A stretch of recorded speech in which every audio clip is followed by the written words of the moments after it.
Feels like the Saints finally gave you some Christmas presents in 2025.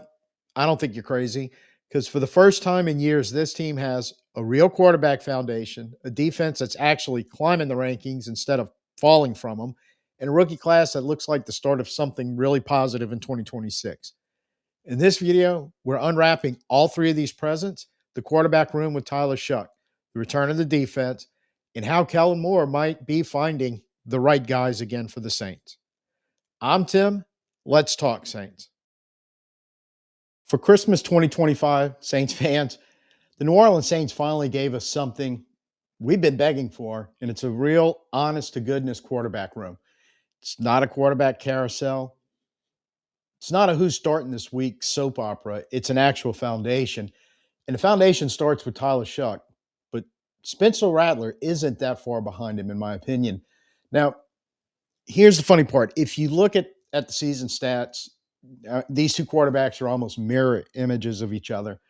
Rattler, 1,586 passing yards on 174 completions, 257 attempts, 67.7% completion, 8 touchdowns, 5 interceptions. Shough, 1,484 passing yards, 66.7 completion percentage, 6 touchdowns, 5 interceptions. On the ground, Rattler gives you 167 rushing yards on 31 attempts, no touchdowns, 2 lost fumbles.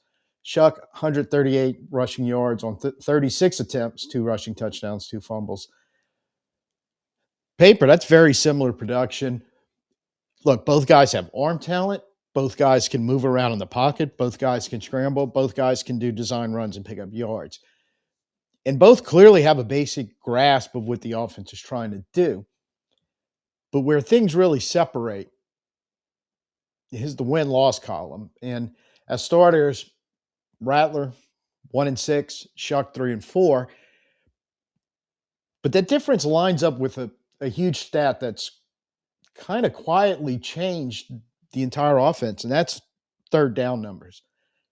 Look, from weeks 1 through 8, when Rattler was the starter, the Saints offense converted just 33% of their third downs. And on third and long, which is 7+ yards or more to convert to a first down, they converted at 14%.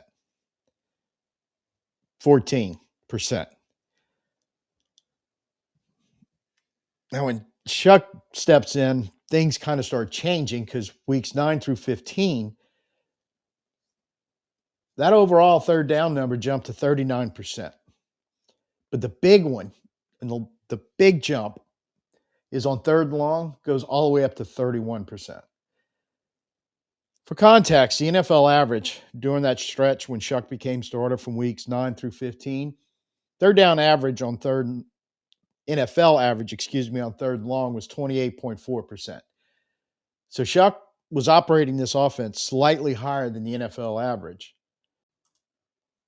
And just to really put it in context, this is your top 10 quarterbacks, individual quarterbacks doing that week 9 through 15 span in their conversion percentage. Josh Allen, who's right now arguably the best, probably not even arguably the best quarterback in the NFL, it's a 41.2%. And he is followed in order by Jordan Love, Drake May, Baker Mayfield, Lamar Jackson, Jared Goff, Patrick Mahomes, Jalen Hurts, Bo Nix, and Tyler Shough comes in number 10 at that 31% conversion. Now, during that span, and this is with 20 or more attempts needed to convert, playing in those games and also qualifying but not reaching the 31% number are names like Dak Prescott, Justin Herbert, Matthew Stafford. So when we say Tyler Shough is performing in legit company at a high level at roughly about half the season during that stretch, look, it's not hype. There's some numbers there that are supporting that it's a legit foundation to build upon. Now, look, stats are one thing, but you turn on the film, you can, and even watching a game, whether you're in person or on TV, you can kind of see a difference between the two quarterbacks, despite the fact very, very similar skill sets and what they bring to the offense. In my opinion, the difference you see with Shough is a willingness and a real ability to push that ball downfield. especially in the tight windows. He's creating more air yards and more explosive plays, and that naturally leads to more third down conversions and especially third and longs in those tough situations.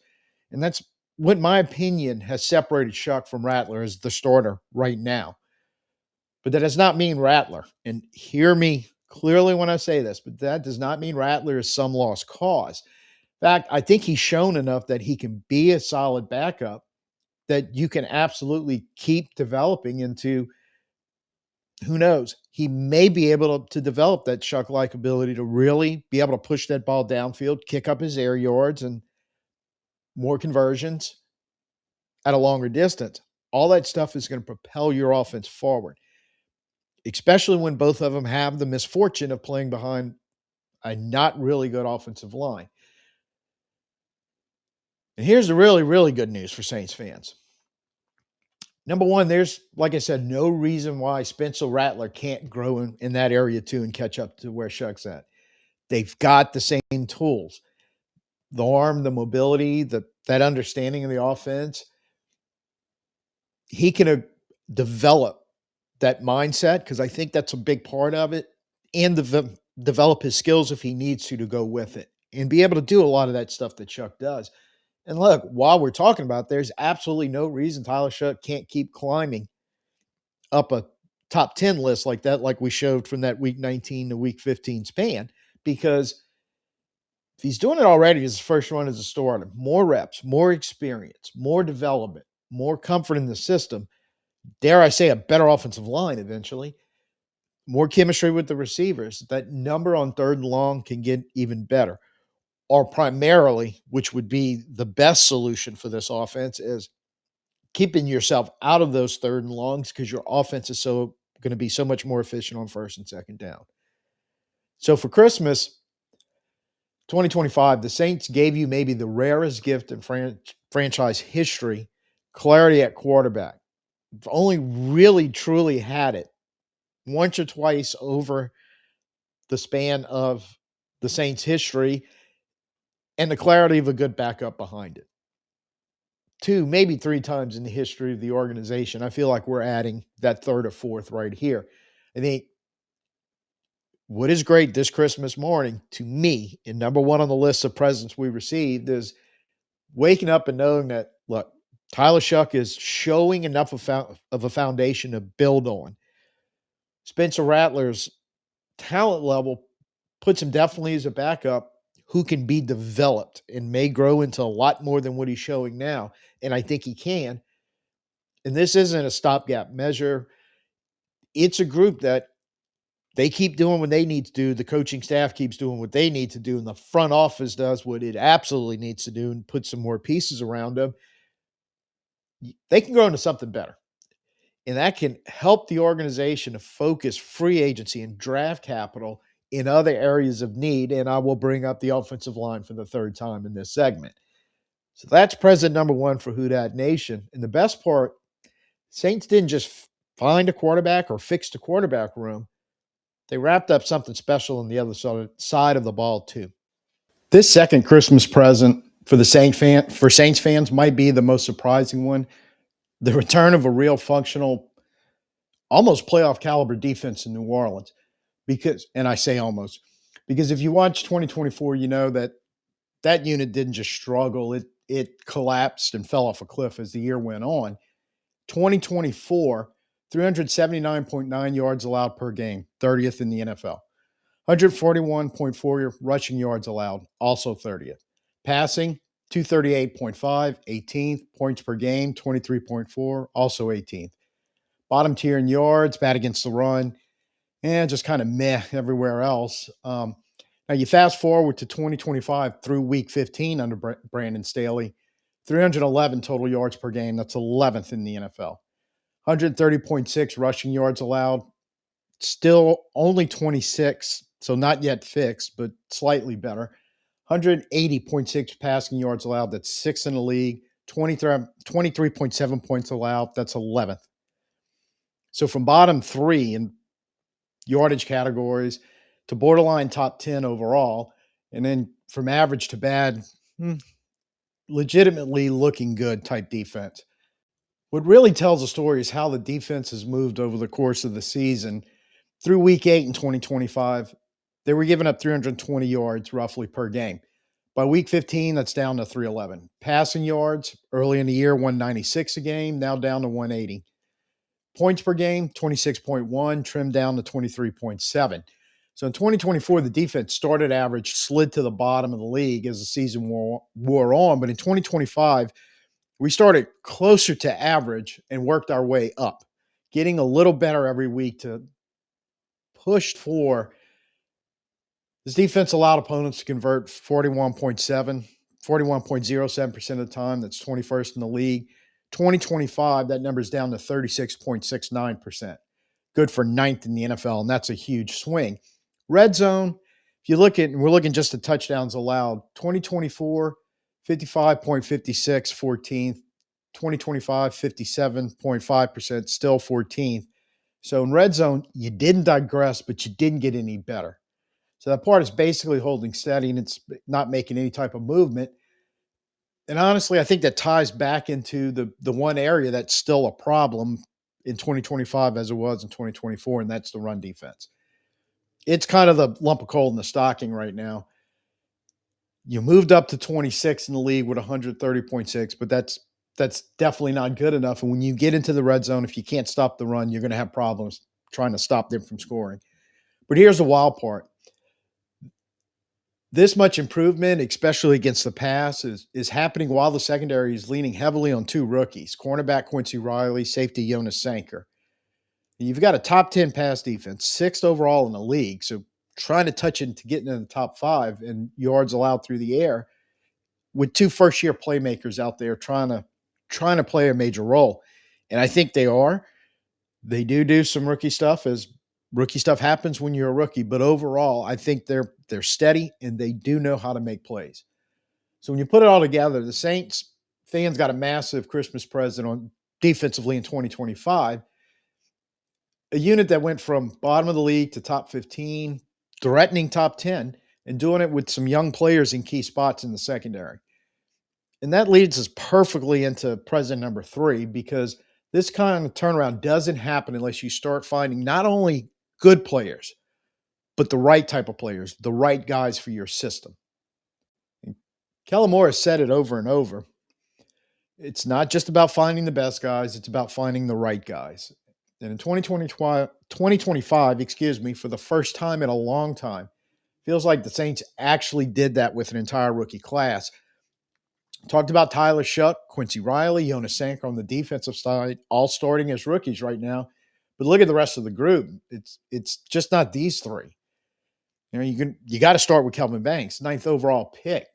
Day one, he was our starting left tackle, and he did not have an easy start. Through weeks 1 through 8, he allowed 28 quarterback pressures. He leads the league overall in the NFL with 39 on the year. But in the next 7 games, again, looking at week 9 through 15, the number drops to just 11 pressures. So it's steady improvement. He's better technique, better awareness, getting the rookiness out of him and turning into a veteran left tackle. Touch on Pro Football Focus grades just a bit. He's at 71.3 overall, so 12th ranked left tackle in the entire league. And he's tied for number 1 among all rookie tackles with that number. And that's rookie left and right tackles. So that's not just good for a rookie. That's if you want to talk foundation pieces, that's numbers you want to start looking at as a rookie that say, hey, this guy may be our foundation at left tackle. Then you look at two guys who didn't even start on offensive defense to open the year, Devin Neal and Danny Stutzman. They opened the year as special teamers, but they've developed into some crucial depth pieces. Danny Stutzman has worked his way into the actual linebacker rotation.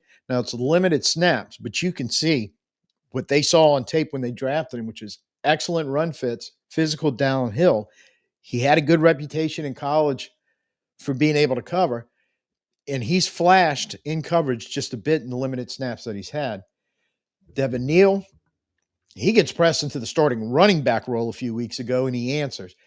Showed us to be an outstanding pass catcher, especially on first down, a reliable pass protector. And in those games, he popped a few explosive runs and managed to score 2 rushing touchdowns, and maybe a little more than just the third down back that I think is his NFL floor. And have to add, he's been doing this behind an offensive line that is not even close to being among the best in the league. So these are kind of players that separate good rosters, steady rosters, and keep you away from, you may be good up top, but as you work your way down, it becomes fragile. And as soon as you start losing people, your season's blown. So when injuries hit, they don't just survive, they contribute. Defensive tackle Vernon Broughton also has to be mentioned in this. Now, only played not even in one game. He was inactive week 1, was active week 2, was in the defensive line rotation, racked up 3 tackles, and then unfortunately went down with a season-ending hip injury. So even with that setback, you're looking at another rookie that showed enough early potential to get on the field by week 2 and start making some plays. Finish the year at injured reserve, but get a little excited about the 2026 future. And then you've got to mention our 2 7th-round picks, defensive edge Fadil Diggs, tight end Maliki Mataval. They're both on the practice squad. They were both on the active 53-man roster at one point. They both saw game experience this year, and they still have call-ups from the practice squad available down these last 3 games. So there's still a chance to develop him a little more, get him a little more game experience, and get him that much closer to an offseason in 2026 where, who knows, maybe they can continue to blossom and develop, and you might have something somewhere down the road in one or both of these players.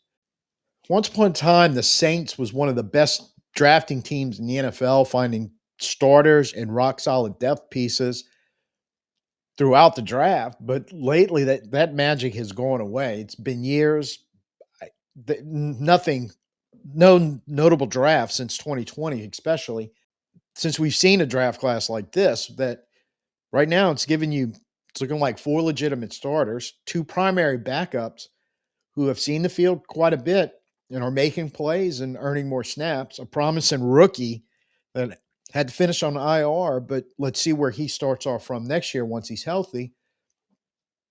And look, you still have your 2 developmental guys hanging around and seeing what they may be able to do for you in the future. I think that's what finding the right guys look like. It's not just hitting on your first rounder, in which we even struggled to do that for a few seasons.